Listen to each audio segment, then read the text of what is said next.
Cidades Mortas é um livro de contos do Monteiro Lobato que dá vontade de pegar um café e dar um gole, porque esse livro aqui é puro suco do interior. Se você, assim como eu, teve uma infância na roça, lendo as páginas dele vai te remeter direto para lá, e eu prometo que ele não decepciona. Este meu exemplar físico, ele é da editora Ciranda Cultural e Príncipes, né? E ele tem as folhas amareladas, o que eu acho que traz um conforto visual muito grande, né, pra gente ler, não cansa a vista. E ele tem no total 25 contos e 140 páginas. E como são contos, você não tem essa obrigatoriedade de continuar lendo para saber como que vai desenrolar a história, o que é muito bom também. Mas eu acho super indicado para quem, por exemplo, tem dificuldade de retomar o hábito da leitura. Porque você pega e cada conto tem no máximo umas 5 páginas, um ou outro foge disso, e você dá aquela, assim, continuada diariamente, porque você lê um conto, abre rapidinho, acaba, depois você quer já ler o outro, e isso é muito bom. E eu confesso que o difícil é escolher qual conto é mais agradável, é mais engraçado. É um livro muito cômico. Eu gosto bastante, meu favorito é o Júri na Roça, porque ele tem coisas muito técnicas e para quem não sabe, o Monteiro Lobato, ele foi promotor de justiça, então ele traz, né, esse conhecimento prático da área que ele atuava na sua literatura, mas diversos autores da nossa literatura brasileira, eles possuíam uma formação em direito ou eram médicos, então isso eu acho muito interessante. E eu gosto também de outros dois, que é O Fígado Indiscreto e O Resto de Onça. Mas todos os contos desse livro são interessantíssimos e eu acho que vale muito a pena a leitura. Antes de falar especificamente do livro, eu gosto de falar um pouco sobre o autor. Especialmente porque Monteiro Lobato é uma figura muito polêmica da nossa literatura brasileira. O Monteiro Lobato, ele não é só autor de obras riquíssimas da literatura infantil, como o famosíssimo Sítio do Pica-Pau Amarelo, e nem só uma cidade bonita do interior de São Paulo. Monteiro Lobato era, além de jurista por imposição de seu avô, que o obrigou a fazer faculdade de Direito, um escritor e editor brasileiro. Ele montou a sua própria editora, que levava o seu nome e depois virou a Companhia Editora Nacional. Conforme os registros biográficos, Monteiro Lobato nasceu no interior de São Paulo, na cidade de Taubaté, e chamava José Renato. Após, na sua vida adulta, ele trocou para o nome José Bento para ficar com as iniciais parecidas com as dos seus pais. E só uma ressalva, ele estudou Direito na Faculdade de Direito de São Paulo. Mas, como muitos de vocês devem saber, o Monteiro Lobato ele teve muitas falas controversas e polêmicas, nas quais eu abro um parêntese para dizer que não compactuo. Mas a figura do autor não pode deslegitimar ou abaixar o valor da obra que ele produziu. Claro que a gente tem que ler estes livros, né, com as devidas ressalvas, mas a gente não pode considerar que não existe ali um peso histórico e nacional para a nossa literatura daquilo que foi produzido. Isso é muito importante, a gente não unir obra e autor como se fossem uma coisa só e rechaçar e excluir da nossa vida, porque são obras muito, muito importantes até para a nossa formação cidadã. O Monteiro Lobato, ele durante a sua formação acadêmica, enquanto fazia a faculdade de Direito, ele escrevia para jornais locais e depois ele começou a escrever para o próprio jornal ali da instituição que ele estudava, principalmente sobre as questões nacionalistas. Ele também fazia algumas críticas assim anônimas ao prefeito da cidade de São Paulo. E as más línguas, os registros históricos dizem que na sua formatura ele fez um discurso tão agressivo que os professores, os alunos, todo mundo que estava lá ficou de olho arregalado e muita gente sumiu da sala. Mas quem nunca, né? Quem nunca teve vontade de soltar altas verdades ali no meio da sua turma de sala? Só quem fez 5 anos de direito sabe do que eu tô falando. E assim, o Monteiro Lobato, ele perdeu seus pais muito cedo e ele foi criado pelo seu avô. E a gente sabe que menino criado com vó é um pouco difícil, né? Mas ele passava muito além do ponto. Só que quando ele terminou a faculdade de Direito, ele logo fez concurso para promotor e conseguiu passar. E foi atuar ali no Vale do Paraíba. E para quem ainda não entendeu de que polêmica eu me refiro quando digo que o Monteiro Lobato era uma figura muito controversa, muito agressiva e que, de certa forma, né, o seu comportamento ele deve sim ser repudiado, ele era uma pessoa de cunho eugenista, ele pregava esses ideais que são um retrocesso, que foram para a gente um atraso, já que ele viveu ali no período histórico em que a escravidão ainda era uma realidade, né, dura do nosso país, que manchava a nossa história, né, que fazia o Brasil agonizar, e ele defendia isso de certa forma. Então, isso eu não concordo de maneira alguma. Porém, como eu disse, a gente tem que separar o autor da obra, porque ninguém pode dizer que o Sítio do Pica-Pau Amarelo coloca ideias na cabeça das crianças que são ideias racistas, que são ideias retrógradas. Senão, nem nas emissoras seriam exibidos. Eu cresci assistindo o Sítio do Pica-Pau Amarelo e eu acho uma história extremamente inocente, extremamente folclórica, extremamente divertida. Então a gente não pode dizer que as obras adultas dele também são polêmicas. E se forem, pelo menos que você dê uma chance à leitura. Se você não gostar, aí tudo bem, né? É seu direito. Agora vamos nos ater ao que realmente importa, o livro. Ele foi publicado, Cidades Mortas, no ano de 1919 e faz parte da escola literária do pré-modernismo. O título, acredito que seja porque essas cidades eram extremamente pacatas. Estes contos, eles retratam uma vida muito parada, uma vida muito decadente. E dizem que esse retrato é do Vale do Paraíba, que foi a região onde o Monteiro Lobato atuou enquanto promotor. E esse marasmo, essa vida extremamente calma, era devida à crise do café. A gente sabe, né, que o Brasil ele teve alguns ciclos, como o ciclo da cana-de-açúcar, o ciclo do ouro, o ciclo do café, que eram, né, a nossa principal forma de exportação e produção de riquezas.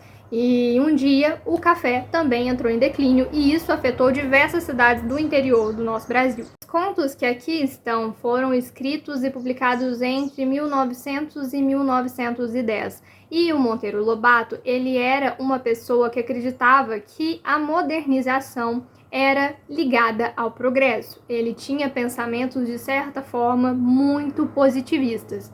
E ele acreditava que, em contraste, né, havia o extremo oposto, que seriam essas cidades interioranas do Brasil, que dependiam do café ainda, e enquanto as outras, né, se cresciam e evoluíam com a industrialização.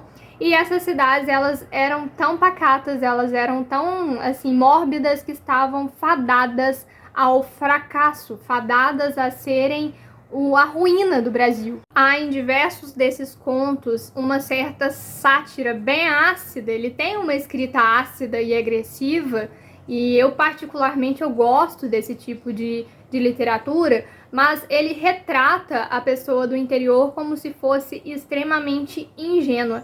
Mas não é como aquelas literaturas indianistas, em que o índio ele era quase uma criança, mas tinha uma forma de romantização, né? Até porque está ligado ao romantismo.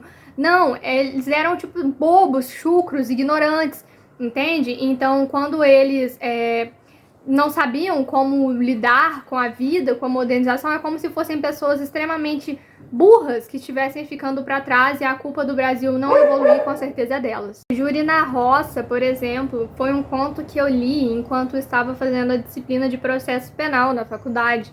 E esse livro, ele mostra pra gente como que funciona o tribunal do júri, mas numa cidade interiorana. Porque a gente sabe, né, principalmente as pessoas que não têm um contato ali com o universo jurídico, que nunca foi assistir ali um julgamento presencial, o que a gente tem, na verdade, na cabeça são imagens daqueles tribunais norte-americanos, que tem ali a figura de um juiz, e aí tem a parte, as testemunhas, e aí o advogado vai e grita protesto e tal. E assim, na prática, o tribunal do júri, ele também é muito teatral, mas é só isso que parece ali com o julgamento norte-americano, e mesmo assim com algumas diferenças, né? Porque aqui a soberania, por exemplo, é do tribunal do júri, né? Do composto ali de jurados que decide, não é o juiz que vai dar ali, tipo, a cartada final, a martelada ali para estabelecer, né, como que será a pena do coisa.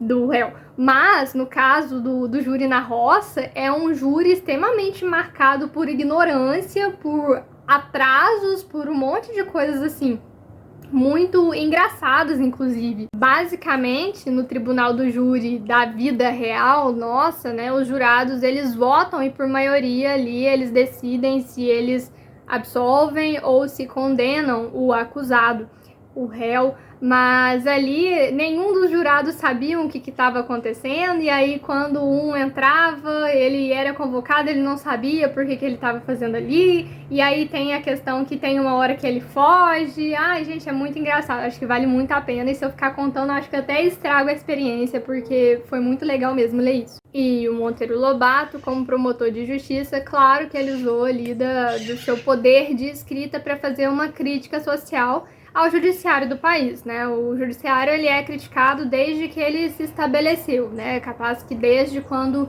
o Brasil repartiu ali em 3 poderes. Mas ele fez uma crítica que é muito contundente ao atraso dos julgamentos, à pessoalidade, à falta de preparo. Os julgamentos não eram conduzidos baseados na justiça, mas sim, com certeza, em interesses pessoais. E apenas mais um parêntese, a gente tem no direito um princípio, né, do devido processo legal, a gente tem também ali a ampla defesa, né, e essa ampla defesa, ela envolve, né, a capacidade de você se defender, de saber do que você está sendo acusado e tal, só que no júri a gente tem um princípio que ele ainda é mais forte, que é o princípio da plenitude de defesa. E é por causa deste princípio que vale argumentos até que não são argumentos estritamente jurídicos e legais. Você pode usar de qualquer coisa. E isso muitas das vezes faz o tribunal de júri virar um espetáculo, mas um espetáculo não no bom sentido, né? Até que ponto você está usando desta instituição para poder defender o seu cliente de forma ética, e até que ponto você está usando disso para poder fazer tudo se tornar teatral. Então, fica aí um questionamento, uma reflexão. O Fígado Indiscreto é outro conto que eu particularmente gosto muito, eu acho um dos mais cômicos do livro, porque trata como quase se fosse um casamento arranjado.